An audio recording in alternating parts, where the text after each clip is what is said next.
Now at 5 and streaming on crossroadstoday.com, the latest on a helicopter crash that killed all 6 people on board.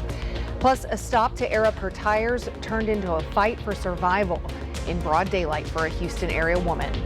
And the latest on the Salt Flats fire in Rockport that's burning land and buildings and the massive response. Our winds will be onshore tonight, and that's why we may have a little bit of fog down there. But this little frontal system is coming through tomorrow. Let's see what it does. We'll talk about it coming up in a moment. Cher's iconic song is making a cameo as lawmakers debate getting rid of the decades-old practice of daylight saving time. You're watching 25 News now at 5. Good afternoon and thanks for being with us. I'm Shawna Currie. A helicopter broke apart mid-air before crashing upside down in the Hudson River between Manhattan and New Jersey, killing all 6 people on board. One witness described seeing the tail and propeller separate from the aircraft while it was still spinning. Emergency crews rushed to the scene just after 3 p.m., but no one on board survived. The FAA and NTSB are now investigating what caused the Bell 206 to go down. A Victoria man turned himself in on a federal violation probation warrant. Last month, 52-year-old Jose Pena Jr. pled no contest to a DWI charge. Yesterday, he turned himself in at the Victoria County Sheriff's Office for violating probation related to a racketeering charge. He is being held without bond. A new trial date is set for a Jackson County man accused of killing his girlfriend. Authorities say 36-year-old Ramon Palacios shot his girlfriend, Roseanne Martinez, in August of last year. Authorities responded to a 911 call of possible gunshots near Cleus and Buffalo Streets in Edna. They say Palacios confessed to shooting his girlfriend. The new trial date is now set for Monday, August 11th. A woman's life saved by a knife. She always carries it with her, but she's never had to use it until Monday. Surveillance video shows a man carjacking her at an Humble area gas station as she hangs on for dear life.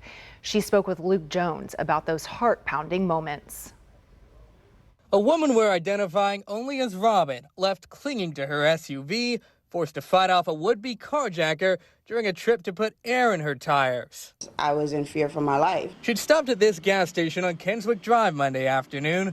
You could see her inflating the back rear tire as this man walks around to the driver's side. I saw a shadow out of the peripheral of my eye. And sure enough, when she reaches the driver's seat, there he is, the man the Precinct 4 Constable's office identifies as Shadrach Ayeri. Robin reaches through a window and grabs the interior door handle. He just immediately starts punching me. He says, "I'm going to stab you if you don't let go." Surveillance cameras catch the two tussling as the suspect throws the SUV into reverse, then a second time, until he rolls onto this median, eventually striking a brick sign. Even if I let go at this point, I could still get run over by my own car. Instead, Robin hatches a plan. The key to her defense, this knife in her purse, but it's out of reach on the floorboard. I said, "If you just give it to me, I can give you the money." So he gave me my purse, and I knew that I had a knife in my purse. Robin gets her purse and quickly pulls her knife, sending the crook scrambling. Plan with the knife was either to slit his throat or to stab him in the throat because my life is at risk right now. Ayeri walks away unscathed, but Robin isn't finished with him yet. He blows me a kiss and he's just grinning, smiling like it was nothing. Enraged, she starts following him in her car, all the way to this neighborhood where deputies finally catch up with him. I was just flagging people down, asking them, "Hey, can you stop? Can you call the police?" Ayeri in court the next day to answer to a robbery bodily injury charge. He's already on deferred adjudication for a 2020 stalking charge in San Marcos. It does appear that the defendant's current supervision has not deterred the defendant from engaging in criminal behavior, necessitating a high bond. Yet Magistrate Renette Franklin denied prosecutors' request for a $50,000 bond and set his bond at just $20,000, which he quickly posted. With Ayeri now out of jail, Robin fears she'll once again have to rely on herself for defense. Moving forward, the plan is pretty much just to buy more guns and actually walk with them. Luke Jones, ABC 13, Eyewitness News. The New Orleans Police Department is investigating after a child was hit and killed by a school bus this morning. The boy was getting out of his mom's car to get onto the bus when he was hit. According to police, the 6-year-old boy was taken to an area hospital and later died. Family identified the boy as Mason Richards. At this time, no charges have been filed, and police say there's no sign of drugs or alcohol having a factor in the crash. The Southside Community Coalition is hosting its monthly community meeting to discuss upcoming events and neighborhood concerns. This meeting starts at 6 o'clock tonight at Meals on Wheels at 603 East Murray Street. Victoria Mayor Dwayne Crocker will be there to talk about the proposed venue tax and the community center expansion project. We'll have a report on what is discussed tonight on 25 News Now at 10. A community town hall is happening in Bloomington tonight ahead of Election Day. Voters can get the latest updates on the incorporation ballot item and ask questions. Mayoral and city council candidates will also be there to meet with residents. The meetings start at 7 p.m. every Thursday this month at the VFW Hall. Election Day is May 3rd. The Salt Flats fire in Rockport is now 85% contained, but not before burning through at least 157 acres. The fire sparked along Bypass 35 between Highway 188 and 16th Street. Officials say 6 homes, 9 outbuildings, and 2 camper trailers have been lost in the flames. So far, 42 different agencies have jumped in to help fight the fire. As of now, Highway 35 is still closed off. Only emergency vehicles are being allowed through. Well, the dry conditions will be staying around into the weekend. Let's go to Mac Perez for a first look at our forecast. Mac. You know, we were talking just earlier this week, should we drop the burn bans? And obviously no, because we continue to be relatively dry. Now, this little front tonight, we're going to have that sea breeze, onshore wind. That little front actually comes through tomorrow and gives us a north wind. But it's not going to be anything significant. It's not really going to cool us down, but it does continue the dry weather, and that's the thing we've got to watch out for over the next few days. We'll take a look at your weekend coming up in just a few minutes. Back to you, Donna. The U.S. Small Business Administration is offering financial relief to Texas small businesses and private nonprofits affected by the November drought. Low-interest disaster loans are now available for economic losses caused by the drought beginning November 1st, 2024. The disaster declaration covers area counties of Victoria, Calhoun, DeWitt, Lavaca, Jackson, Goliad, Matagorda, Wharton, and Refugio. The loans may be used to pay fixed debts, payroll, accounts payable, and other bills not paid due to the disaster. This brings us to our viewer poll today. Now, the SBA is unable to provide disaster loans to agricultural producers, farmers, or ranchers, except for small aquaculture enterprises. So we want to know, do you think the eligibility criteria for the SBA's disaster loans should be expanded to include agricultural producers, farmers, and ranchers? Yes or no? We want to hear from you. Visit crossroadstoday.com/vote to take part, or scan the QR code in the upper right side of your screen there. And right now, 91% of voters believe that SBA disaster loans should be expanded to include those agricultural producers, farmers, and ranchers. So keep voting. We'll have the latest results on 25 News Now at 6. Texas senators could vote this week on a bill that would drastically limit how the state's public universities teach students about history, race, and inequality. Senate Bill 37 would allow anyone to file complaints that could lead schools to lose funding. To read this full Texas Tribune article, visit crossroadstoday.com. Switching the clocks twice a year could soon be gone here in the U.S. At least that's what some lawmakers and experts are hoping to see in the near future. Daylight saving time began during World War I as a way to have more daylight hours to help save on energy consumption. As ABC's Rena Roy reports, some say it's no longer needed and it should go away. If I could turn back time. A nod to Cher's iconic 1989 hit, If I Could Turn Back Time, on Capitol Hill today, as lawmakers try to find a way to permanently turn back the clock on changing our clocks. I am somewhat disappointed in your excellent remarks that we did not get you belting out the chorus of Cher's If We Could Turn Back Time. I told you, it is something that peps us up. We need the energy. A Senate committee tackling the daylight saving debate today, with some wanting Congress to change it. Changing clocks biannually impacts our health. Research has shown that the abrupt shift in time, especially the spring transition when we lose an hour of sleep, disrupts our internal circadian rhythms and causes sleep deprivation. Daylight saving time begins in March when clocks spring forward an hour, and this year is set to end in November when the clocks fall back an hour, returning to standard time. All of us have heard from our constituents on this. The American people are sick and tired of changing their clocks twice a year. President Trump has also suggested stopping the practice, calling it inconvenient and costly. This should be the easiest one of all, but it's a 50-50 issue. But some are in favor of the biannual change, saying longer evening hours means more playtime for kids and safer roads. Changing the clocks twice a year is relevant to road safety first and foremost because it affects the amount of ambient light during peak times for travel.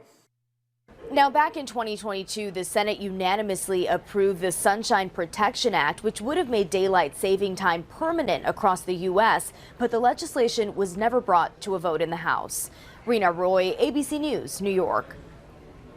And remember to subscribe to our YouTube channel, Crossroads Today. Hit the like button and click the notification bell. Stay with us. Straight ahead on 25 News Now at 5. A shot from the 60s may not cut it today. Why some measles vaccines are not giving full coverage. Plus, it can happen in seconds and often without a sound. Why experts say water safety should be top of mind this summer.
The CDC says every year there are around 4,000 fatal unintentional drownings. It's a leading cause of death for children in the U.S.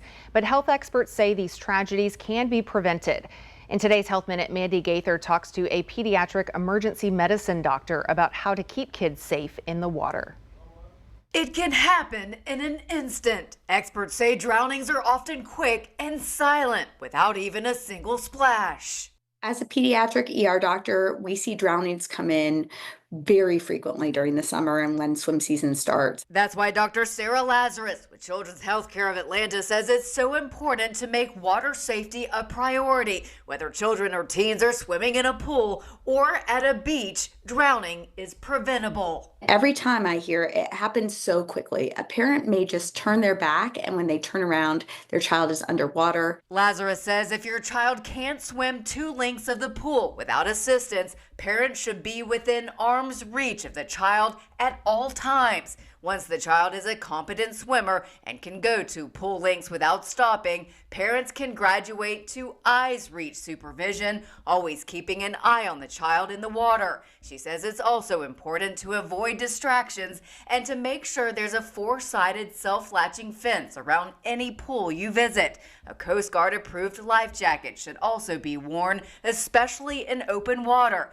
And if a parent can't swim, Lazarus says it's never too late to learn. Remember, because you are your child's best lifeguard, it's so important that you also have those swim skills. For Health Minute, I'm Mandy Gaither. Dr. Lazarus says knowing how to do CPR is key just in case there's ever an emergency. And with swim season kicking off, she also recommends checking in on your child's swimming skills. It's a good idea to make sure that they're still confident in the water and have not lost any of that know-how since last summer.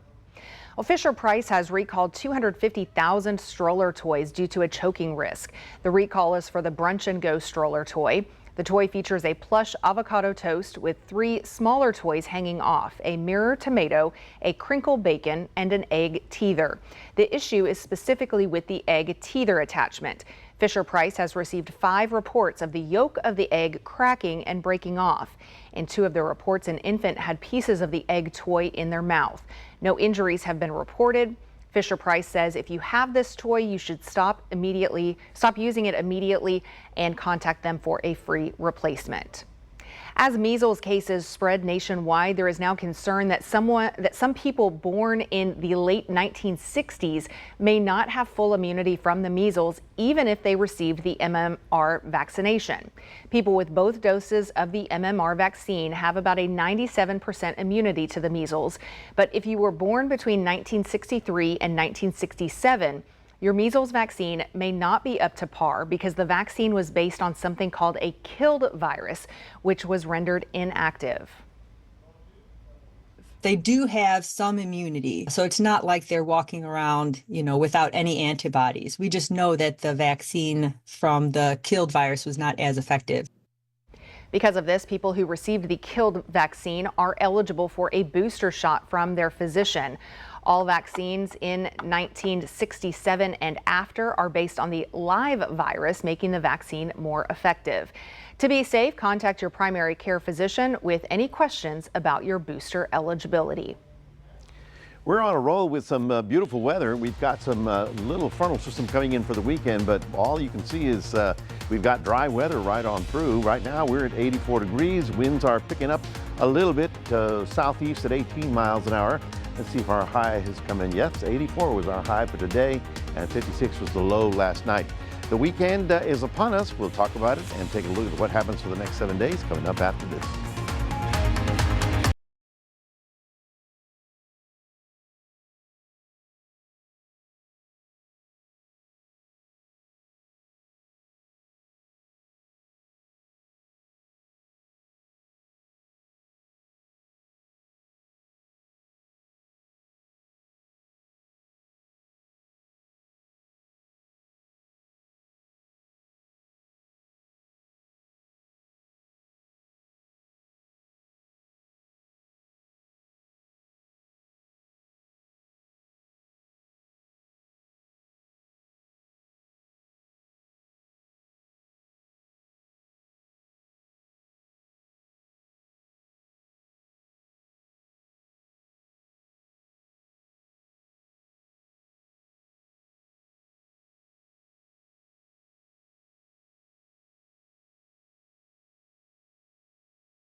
Well, good afternoon, everybody. Of course, the biggest concern we have over the weekend is this fire down in, Rockport, Aransas County. This is a peninsula, as you know, and you saw that on State Highway 35.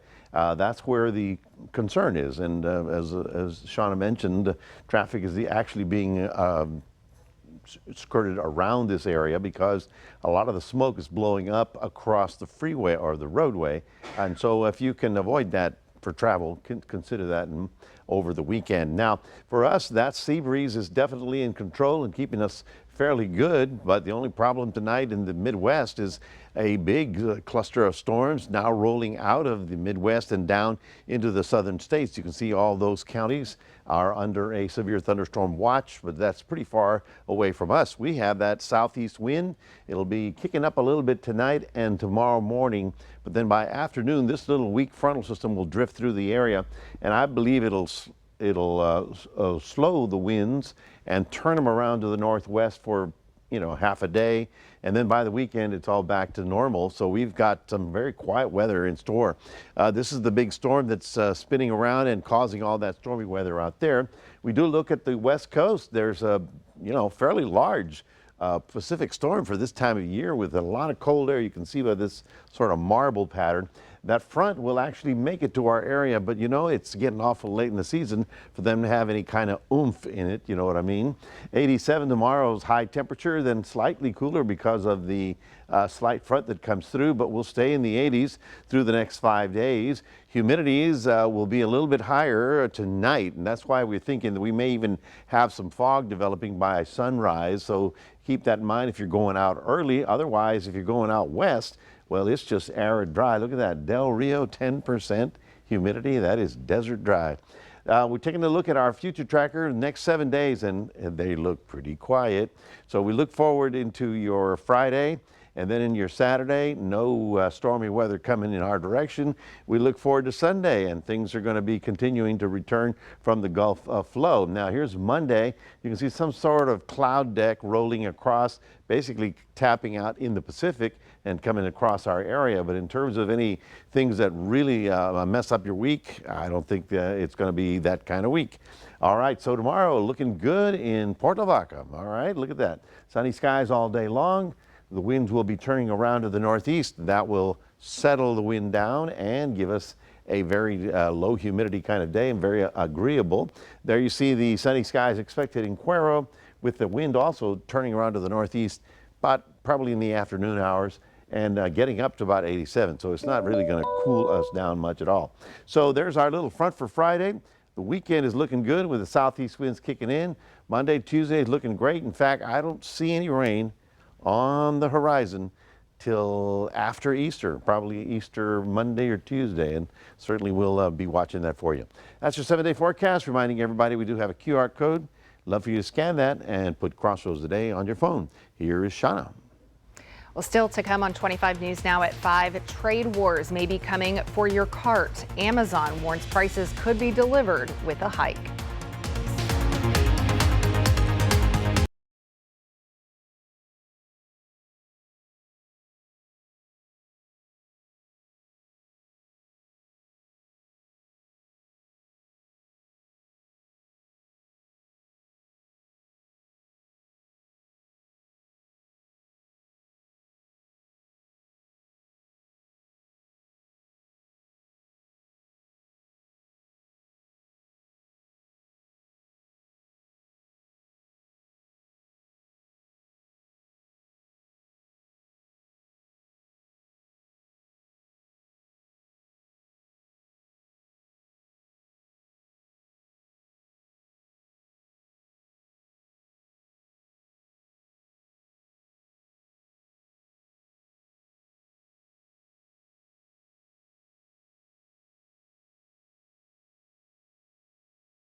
The U.S. stock market tumbled deeply into the red today as the White House clarified its plan for a massive 145% tariff on China, escalating a trade war. The blue chip index fell 2.5%.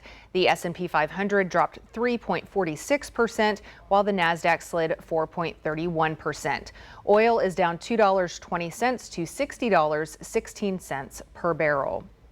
The stock volatility is expected to continue as the trade war with China escalates and prices on everyday goods go up. ABC's Christiane Cordero has the latest from Washington. Today, the roller coaster on Wall Street was on a decline. The Dow started and ended down, at one point falling more than 2,000 points. More than half of the gains from yesterday's rally erased. Stocks surged yesterday after President Trump announced a 90-day pause on his tariffs. But reality today set in that Trump is not changing course on the blanket 10% tariffs or his huge tariffs on China. We'll see what happens with China. We would love to be able to work a deal. A new Yale study out today says the tariffs are expected to cost U.S. households an additional $4,700 a year on average.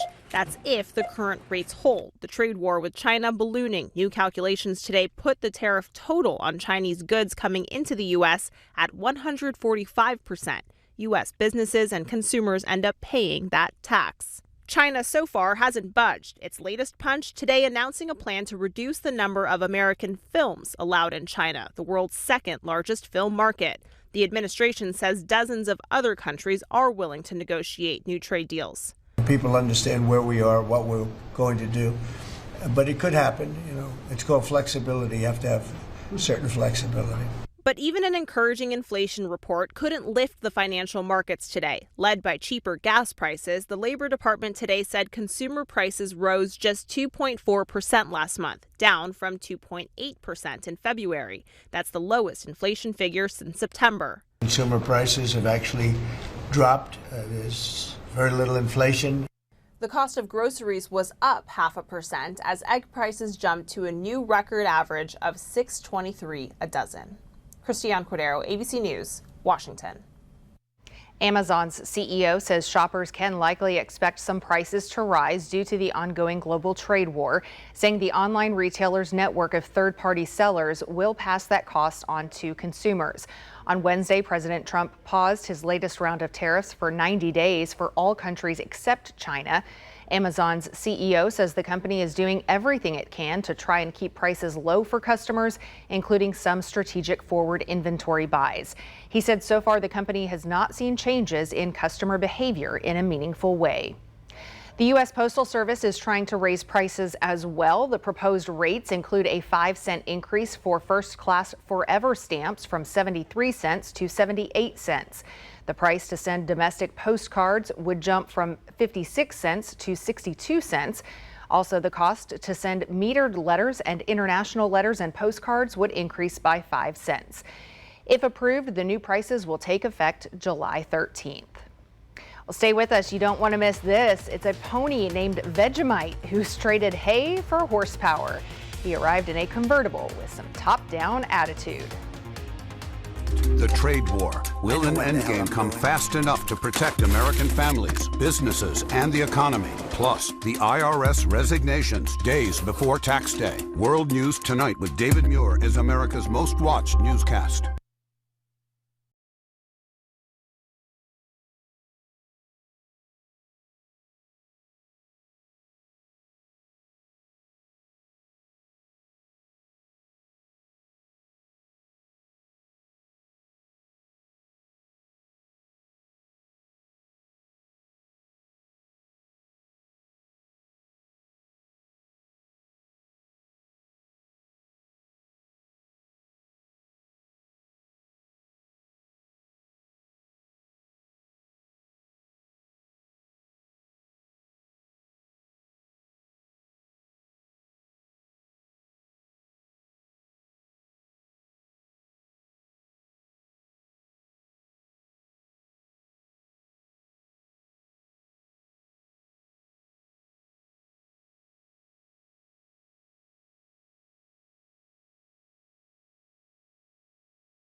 Most people use trailers to transport their horses, but this is no ordinary horse. He arrived at the Sydney Royal Easter Show in the back of a convertible Mercedes. Now that event is basically the Aussie version of like a county fair here in Texas. And speaking of the land down under, this pony has the most Australian name imaginable, Vegemite. He'll be performing at the Royals night show, but before that, Vegemite enjoyed a bath and some oats. I don't know how they got the horse in that car. I'm trying to figure it out myself. I mean, how do you back him up and say, okay, Here, sit down now? I don't know. That's pretty amazing there. Quick update on the Salt Flats fire in Rockport. The Aransas County Office of Emergency Management is reporting that TxDOT opened 35 bypass around 5 o'clock, so that should be back open. But there are some areas, including 16th Street and St. Francis, that are closed because of hotspots and firefighting efforts that are ongoing. And the winds right now are not helping. They're up at 18 to 25 miles an hour, so you know, once a fire gets going, it's really hard to control when the winds are up. But for the weekend, the winds should settle down on Friday as that little weak front comes through. It's going to shift our wind around to the northeast rather, for a couple of, maybe half a day. But by Saturday, we're back to the sea breeze, and it's a great looking weekend, folks. If you have, I mean, what are you going to do this weekend? I'm really looking forward to going all the way to the backyard. I look forward to just sitting there and doing nothing. Yes, well, I may head to the backyard, but I've got some cleaning up and, you know, some spring planting to do, things like that. That's right. I'm sure they'll find something for me to do. Thanks for joining us. We'll see you back here in 30 minutes.